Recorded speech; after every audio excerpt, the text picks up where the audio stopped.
Hey there, this is Real Talk Baseball. I'm Carlos Baseball. With me as always is Will Power and Tony Snap. And this special edition in Real Talk Fantasy Baseball. And how are you guys doing today, man? I know it's been a long week and we hit that part of the week where we started to do the podcast. So chillax mode, right? Dude, I'm just excited. The baseball season's starting soon, man. Yeah. Hey, pitchers and catchers report next week, right? Yep. Let's just get into it. I know pitchers and catchers are reporting, and then 2 weeks later, all players report to spring training. Has there been any movement in the fantasy rankings, or is it still the same? How's it looking for when you start your drafts for your league? Oh, there's a couple guys that are kind of moving around because of free agent signings and trades and, everything else that's kind of going on. Trevor Bauer moved up. Arenado, he's still ranked a little bit lower on the rankings than we think where he should be ranked. But I think it's a little bit of a downgrade going from Colorado to St. Louis, even though he'll be in a better lineup. I think that the Colorado effect is going to have maybe just a little bit of a negative point on his overall stats going forward. You think so? I looking at it, and I mean, we were talking about it before the show, and we were just saying, why is it that he keeps dropping? There's players in front of him, right, that you would draft before Arenado, or or you're still going by what these rankings are posting. Well, I mean, you take it into account, but I mean, for someone that does this as often as Tony and I do, we kind of have our own rankings, and our own draft position, because I like to look at the average draft position from each player from different, multiple websites. But for the most part, I end up making my own decision in the end. Gotcha. I see that's Arenado going number 31 overall. Or is that the ADP? Multiple websites. The average between the four different websites I'm looking at is number 27 overall. Yeah. And honestly, for me, I think that's a little bit late. I would like to get him in early round 2, closer to mid round 2, not the beginning of round 3. I feel like he's going to produce more than a lot of these other guys that are going before him, like Bo Bichette. Yeah. No one really knows what he's going to be able to do. He was definitely a top prospect, and he has skills with the bat. But do I trust him more than I trust Arenado? Hell no. Arenado has such a great track record. Yeah. Colorado aside, he has good numbers at home and away. So why am I going to trust this new guy playing in Toronto versus Arenado that has almost 10 years of experience? Dude, it's going to be pretty crazy to pick, especially he's going to St. Louis. And usually all these players that go to St. Louis is kind of have a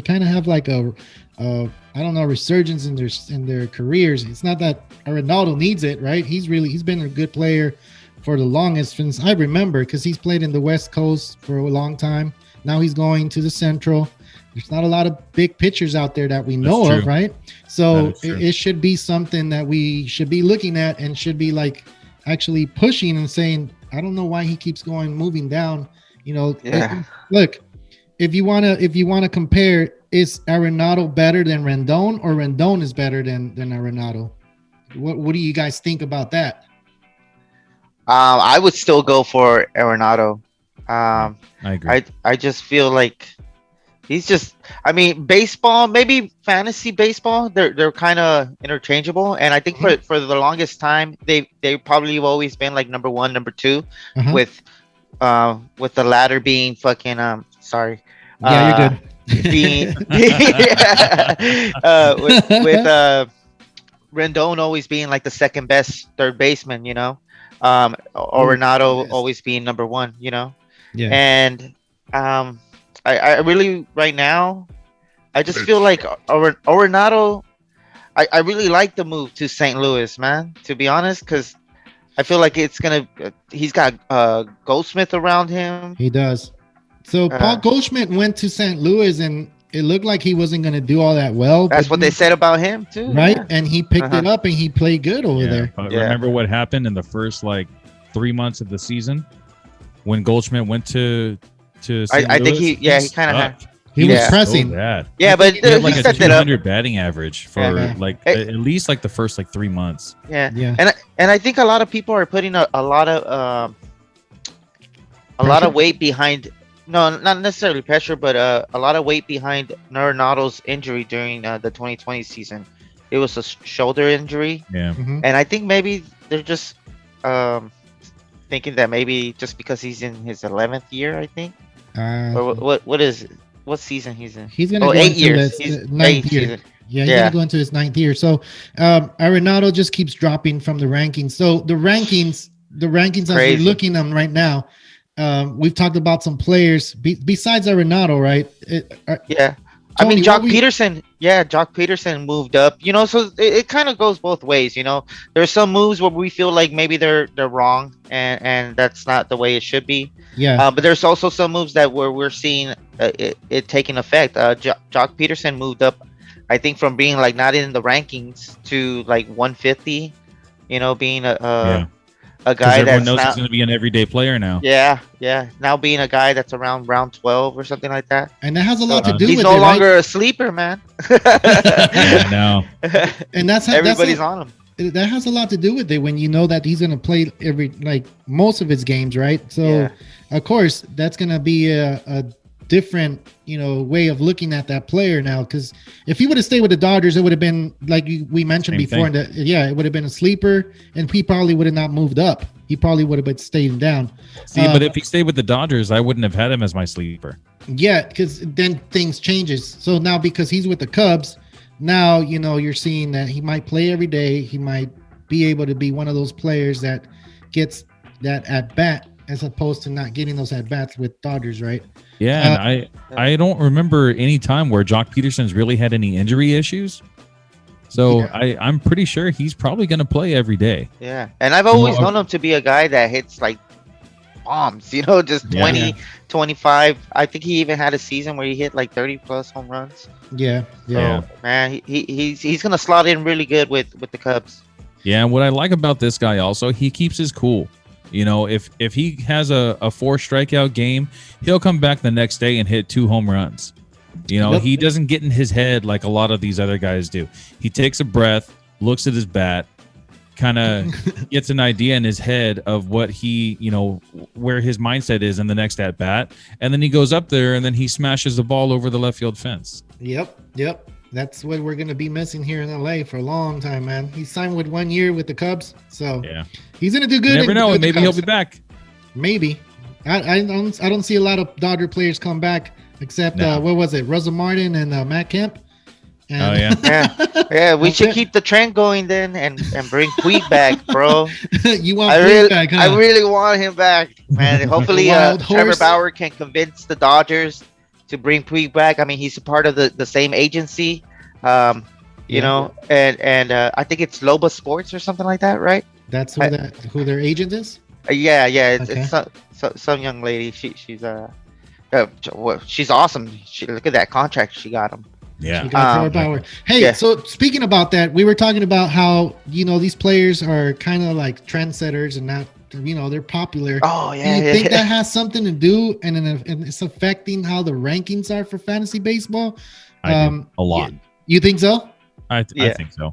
I mean, we've talked before about how, going along with what we said earlier about the guys moving up, Trevor Bauer moved up a lot because I Yes, think he earlier in the season, earlier in the preseason, he was going like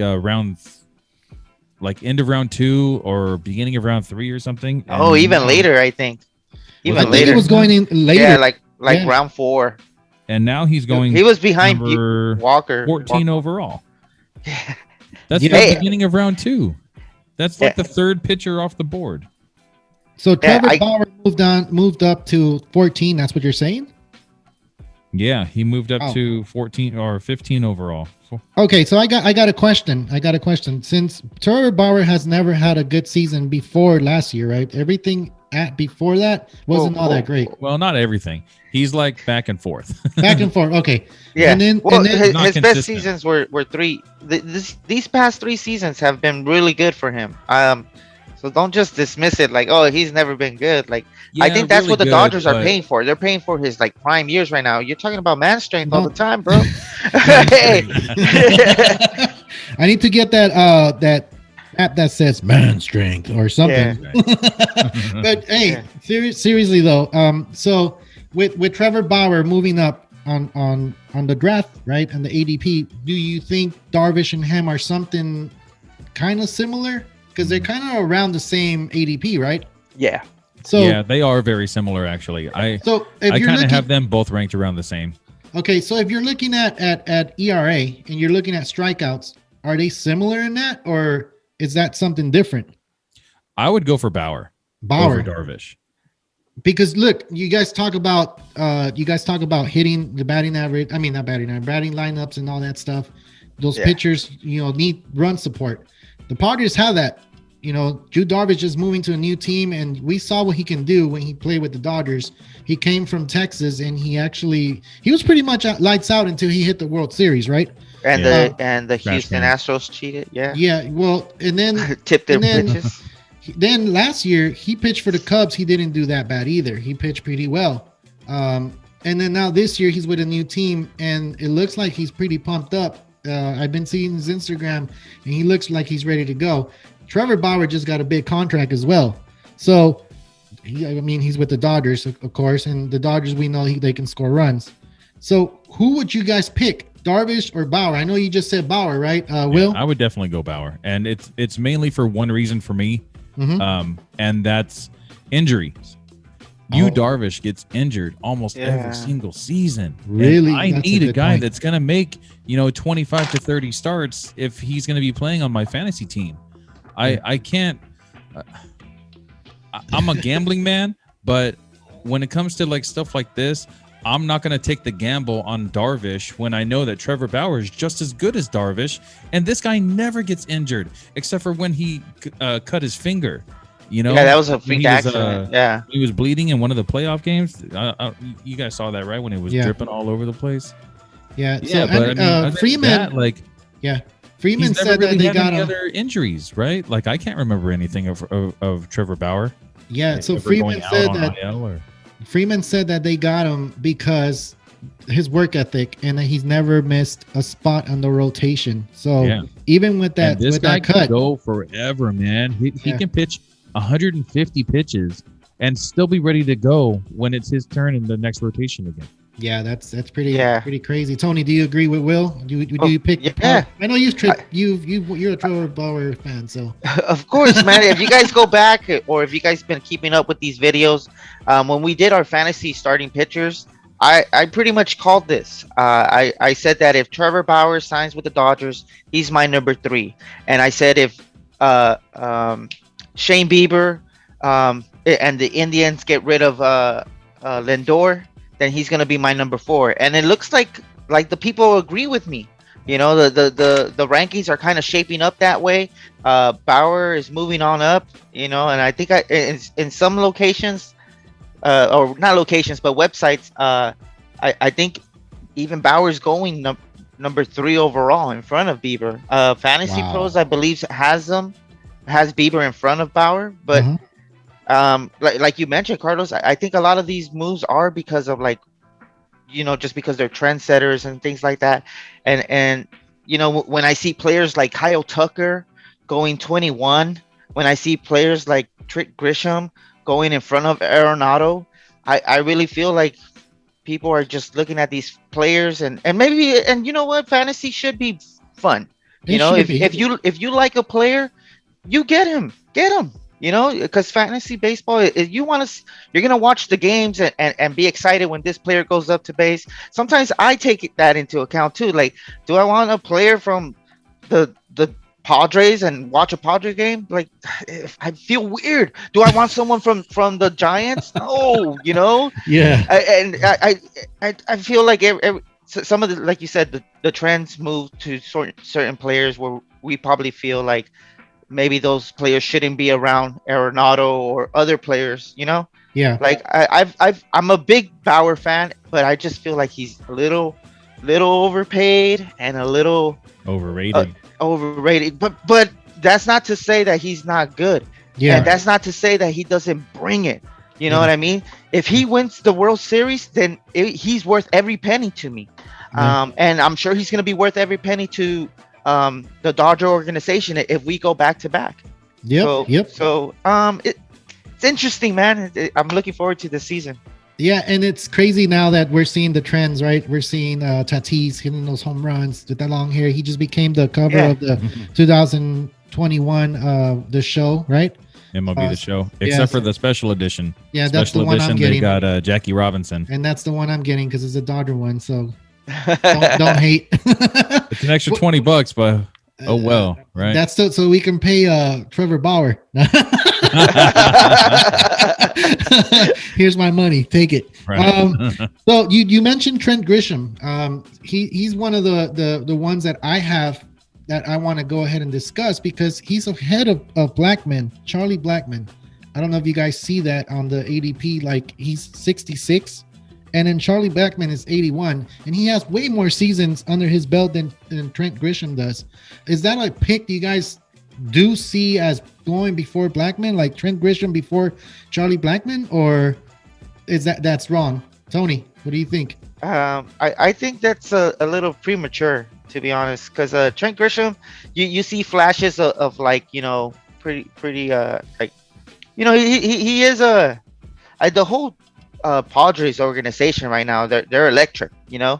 So I mean, they can make regular players look good, you know, just because the team is clicking, everybody's firing on all cylinders, you know. So I think kind of Trent Grisham took a little advantage of that, you know. That's the type of baseball team. I mean, we're all kids, we've been there, you know. It's exciting when you're winning, when everybody's hitting, everybody's having a good time, and I feel like, but also, man, I've seen a video of him where they're talking about that he's like a sneaky pick, and they were showing like videos of his minor league games. Yeah, dude is good, man. So is he gonna be ahead of Charlie Blackmon though? Would you pick him in front? I don't feel safe.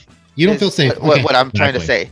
Yeah, Exactly. I don't think it's a safe bet to pick Grisham over Conforto, even. You know, we're forgetting him. We're forgetting about Conforto. You know, and just around there, Steven Strasburg. I'd rather have a pitcher. You know, even though Steven Strasburg has kind of been a little injury prone, I feel like going around that 65th. You know, what round is that? Round 6. Round you know, 6. Yeah, I think I'd rather have a pitcher like what is it, Zach Plesac, Hyun-Jin Ryu.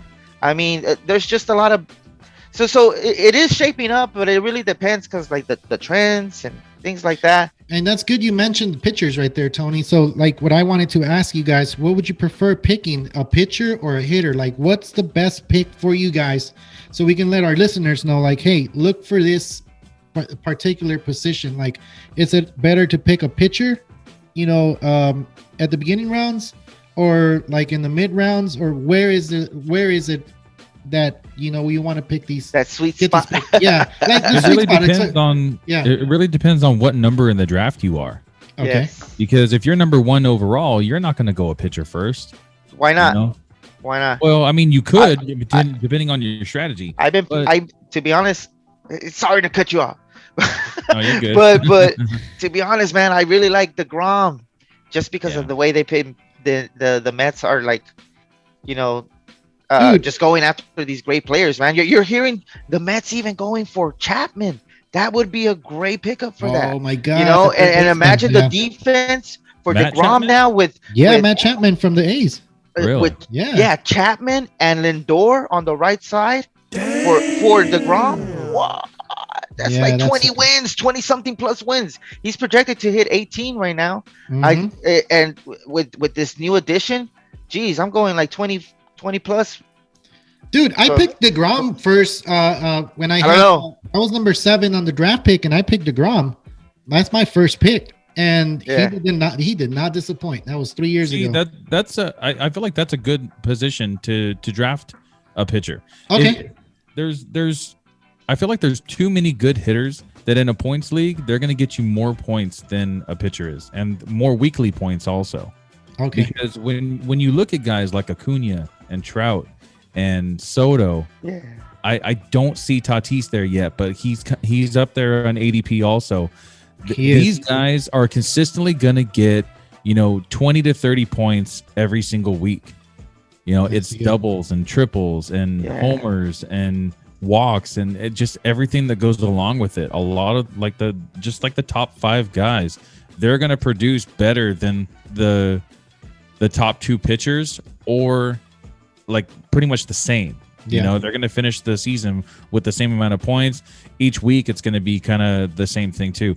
And hitters are a little more consistent, or like I can't really say consistent because it's like ups and downs. You got hot streaks and cold streaks. But if a pitcher has one bad game, there goes your week, especially if that's your ace on your team. If you have DeGrom and he gives up 4 runs in 5 innings, he's going to get you negative points because he's going to get tagged with a loss. He's going to get, unless he had already like 10 strikeouts in the first 4 innings, then, maybe he'll get a few points. But I'd rather have a guy like Acuna that he's probably going to score, at least like on the minimum, like 2 points a game. So if he's playing 6 days in the week, he's going to get you 12 points on like the low side. And then on the high side, he can get you 40. Yeah.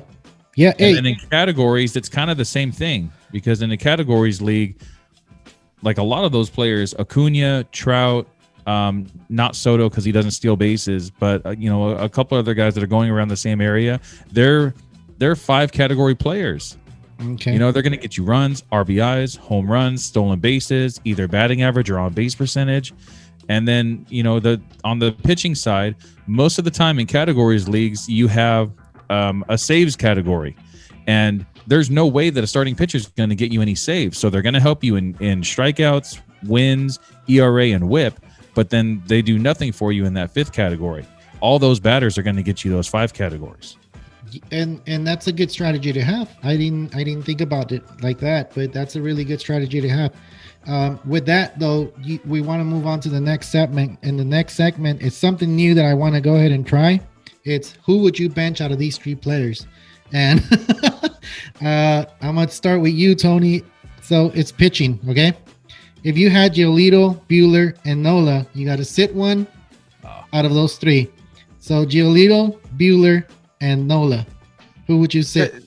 And why? You have to say why. Dude, it's kind of tricky because those are pretty good. Yeah. To be honest, jeez, man. And the season hasn't started, so I'm not being fair, but you know what? I'm just putting it out there so people can see, Mr. Nostradamus here. He gets that some players are going to get traded, so they did, and he actually, it came true. So we want to see these videos later on. So yeah. Giolito, Buehler, Nola. You got to sit one. You only have 2 spots. Put you on the spot, man. Yeah, because like it's kind of really hard because those 3 teams have pretty good defense, and pretty good offense as well. And Giolito, I'll sit him. I'll sit Giolito. Yeah. Oh wow. Wow. Yeah. He had a no-hitter. He's really good. You guys put me on the spot, man. The White Sox, they have great offense and they have a pretty solid defense.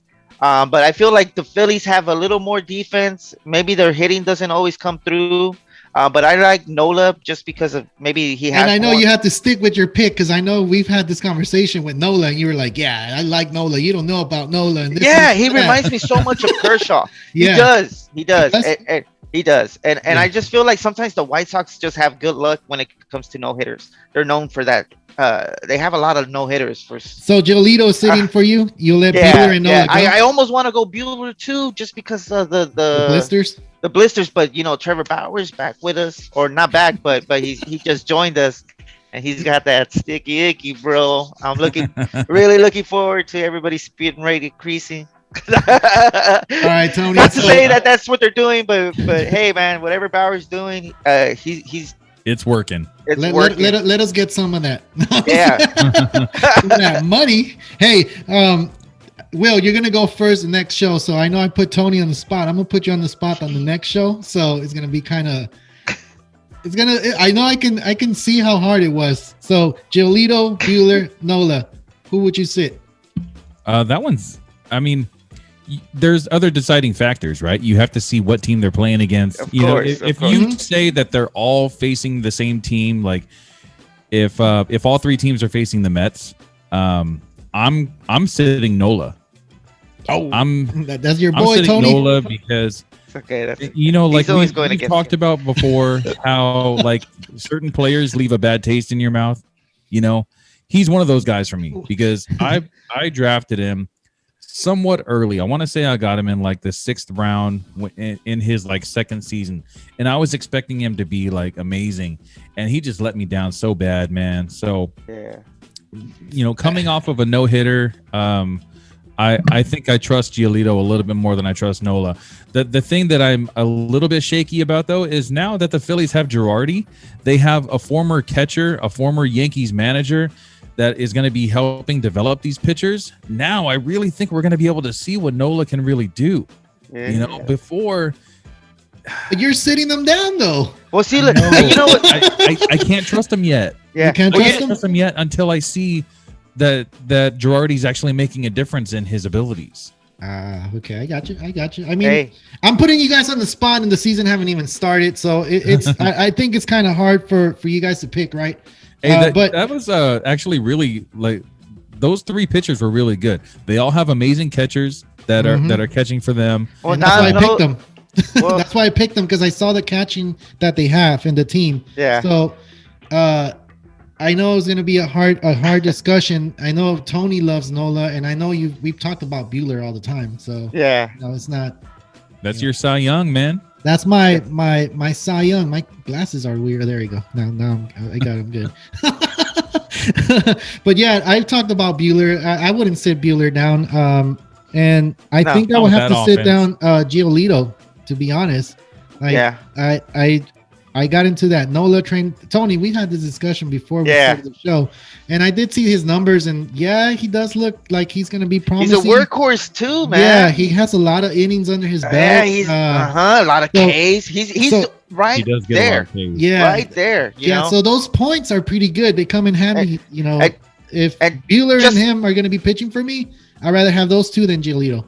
So Yeah. yeah. And just one factor that I just want to remind, kind of like the viewers, Giolito no longer has McMahon. That was his back catcher. It wasn't Grandal. That's a good His back catcher was always McMahon. McMahon. So McCann. McMahon. Earlier you were talking about like some WWF. Oh, thing. what the? McMahon. But anyways. McMahon. But yeah. Now that McCann has joined the Mets, I mean that's a great pickup for them too, because they've always kind of been lacking a catcher that can like take over a game, you know, and just a little more cerebral when it comes to that type of, you know, because I think I think like catchers are involved at it on every play, you know. So I think maybe, you know, hopefully Giolito does okay, but I think like McCann, Hey, but Grandal's a really good catcher too. Yeah. Oh, yeah, he good played with the pitch Dodgers, framing. man. He throws out a lot of base stealers. And it's not. We're not discrediting Giolito. It's just one of those things that what would you do? Kinda Like, had type to of put- things. You know, I- you have to put I one of these see good Nola- pitchers down. Yeah, I see Nola and Giolito kind of as the same pitcher. They're very, very similar. Yeah. So Buehler's for all three of us, Buehler's going to be on there on that spot no matter We're what. probably a little biased, yeah. Yeah. I mean, even if I he's wasn't a been Dodger hurt. fan, like I see Buehler as a top 10 pitcher. I don't see those other guys as top 10, maybe top 15, but more towards like the back end of the 15, you know? And that was the real talk segment, Tony, the catcher part. McCann going to the Mets. That was his. I guess, you know, like you mentioned before, Will. Kershaw has his special catcher, right? And you know, AJ, and then now is Barnes. So yeah. So now, like when a pitcher loses his backstop, he kind of suffers a little bit. Well, they're gonna be doing that this week, you know. So hopefully they could get on the same page, you know, and figure things out, and they don't skip a beat. They because don't they're skip a beat. definitely the White Sox are definitely going to need Giolito to be on his game this season. Yeah. I feel like the Dodgers are going to be okay just because we're a little more stacked. Just the talent is a little bit better than a lot of these other pitching staffs. I know a lot of teams have like really developed their pitching staffs with trades and things like that. And man, it's going to be a good season. Yeah, they're still signing. So earlier today, the Rays went ahead and signed Rich Hill. The Cubs He'll pitch like re-signed 5 games. and then he'll get the blister, right? He'll get blisters. The Cubs signed Jake Arrieta, and then the Dodgers the Padres, they went and got a closer, Melanson. So that's just solidifying a lot of teams. I mean, I don't know if Melanson's going to come back and be that pitcher that he was before, but you never know. Like with an exciting team, it gets you pumped up and you're ready to go. So maybe Melanson was on the Orioles when he had that like breakout season, right? Melanson? I thought Melanson came from he was on the Giants. He was on the Giants. He was on the Braves. Yeah, that's all I know him from. I think before that he was on the Orioles. I remember. No, he was with the Pirates. Was that Pirates? Melanson was with the Pirates. He was closing out games for them when they were on those playoff runs with McCutchen. So I remember. Yeah. Melanson was one of those top closers with the Pirates. So then the Giants got him, and then he went to what was it? I forgot. And we just said it right Atlanta. now. Atlanta. There you go. He pitched last year in the playoffs too, huh? He caught that home run from forgot his name from third base. Yeah, it was 2015. He had 51 saves. Holy. Yeah, that's a lot. That's pretty good for a closer that season. But that's what got him that big contract, man. Yep. They traded him actually. But hey, those signings are still going on and we're still talking fantasy baseball. Anything you guys want to say before we go ahead and sign out for the show? The mic's open for you guys. If you have any questions, Real Talk Baseball at yahoo.com. Send them, our way. We're also doing our fantasy baseball league. It's a points league. We're still working out the settings, but if you guys want to be involved in the league, just send us an email, realtalkbaseball@yahoo.com, and we'll send some messages back and forth, and we're probably going to get maybe 1 or 2 viewers and listeners to get onto the league with us. Yeah, so that's kind of fun. Yeah, and I think we should get someone on here, like one of the guys that actually comes in to the league, get him on the show and see his side of how he picks and how he does things like that. Yeah, that'd be really cool. Yeah, have a different perspective, a different, I guess, outlook on things for fantasy baseball, because a lot of people play fantasy baseball and they have a lot of tricks. Like you guys have a bunch of tricks that I didn't know of, so that's pretty dope. Tony, you have anything to say, man? No. Just looking forward to reading some of the comments and responding, getting that back and forth going. Yeah. So either again, just hit us up on the email or just respond to the comments. Yep. And we have an Instagram and we have a Twitter account. Spotify, if you guys want to go and listen to our podcast. Of course, YouTube, and you guys can put questions on YouTube because we are not limited to what we can use. We have all social media platforms. Am I forgetting a social media platform? Oh, TikTok, and we have TikTok as well. So, I mean, anywhere you guys can go. Like, we're trying to get more platforms as we try to put more podcasts out. I know we have Spotify, but we're trying to get into the Apple, right? So once we do that, we'll let you guys know, and we'll put that on the Instagram. The Instagram is basically our home, right? That's where we put everything out, and that's where we communicate with our people. I mean, to listen to our podcast. If there's nothing else to say, I'm Carlos Baseball. This is Will Power and then Tony Snap. Real Talk Baseball, signing out. See you guys.